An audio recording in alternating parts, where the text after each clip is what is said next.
Keskendume täna hommikul Aserbaidžaani rahvusköögile. Kuna me oleme hommikul, siis ma tavaliselt ikka, kui meil siin nüüd on olnud sellest juttu, olen tahtnud küsida, et kas aseri köögil on ka hommiku söögitraditsioon natuke teistsugune või mida aserid hommikul ära? Jaa. Väga tore. Kas me võime seda proovida juba ka, kas see on valmis või? Jaa. See on nüüd valmis. Ja samal ajal ma näen, et meil on ka tee seal juba, sest teest me natuke rääkisime, et must tee käib Aserbaidžaanis absoluutselt kõige kõrvale. Ette, taha ja kõrvale. Just. Ja nende baklažaanidega sa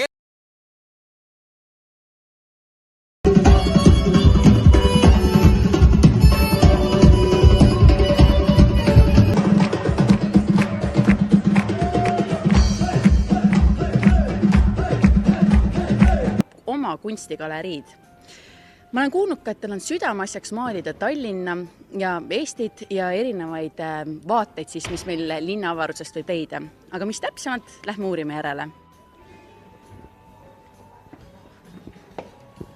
Tere! Tere! Tervist! Või mul kohe mikrofon nüüd käes. Ma olen Kristin. Rufšan, väga meeldib. Väga meeldib, oi, siin on nii ilus kunstigalerii.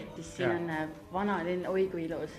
See on minu armastad, see on Panoram. Tallinnas oli vist kirk, suur Margarita, see on Nikuliste palju, see on church. Ma olen siin Panoram fantaasiah joonistab.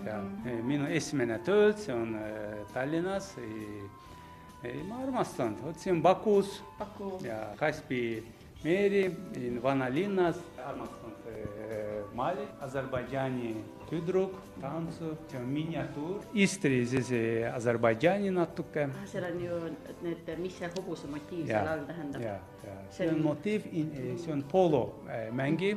See on tuntud Aserbaidžaanis. Jaa, Aserbaidžaani Čovgan. See on tantsu Aserbaidžaani tüdruk. Traditsioonilises riietes, jah.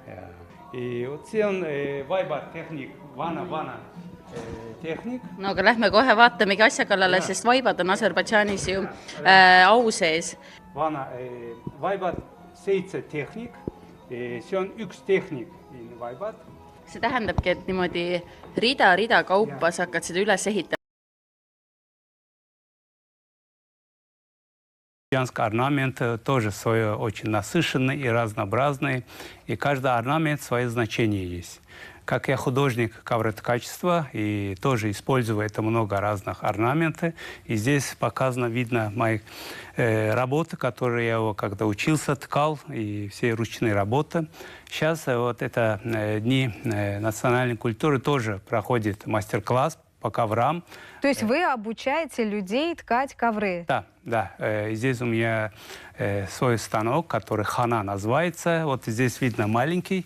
Такой, это мой первый курс, когда я учился в художественной академии в Баку, Азербайджане. Я ткал его в первом курсе. Сколько времени ушло у вас вот на такой маленький кусочек? Ковроткачество очень такое кропотливое, такая тонкая работа. Это где-то 5 месяцев я его ткал. Sel nädalal rahvuskultuuride päevad, kus läbi erinevate sündmuste ja ürituste pakutakse võimalus tutvuda Tallinnas elavate rahvusvähemuste kommetega. Üks viis sellest kultuurikirjavusest osa saada on külastada näiteks Aserbaidžaani vaibakudumise töötuba. Aserbaidžaani kunstnik Rufšan Nur elab Tallinnas juba 20 aastat. Tema töö ja armastus on Tallinna vaadete maalimine ning värviküllaste ja kirjude Aserbaidžaani vaipade kudumine. Kõige lihtsamate vaipade tegemist õpetate sel nädalal ka Aserbaidžaani vaibakudumise töötoas. Sina ise teed siis ka kõik niimoodi, jah?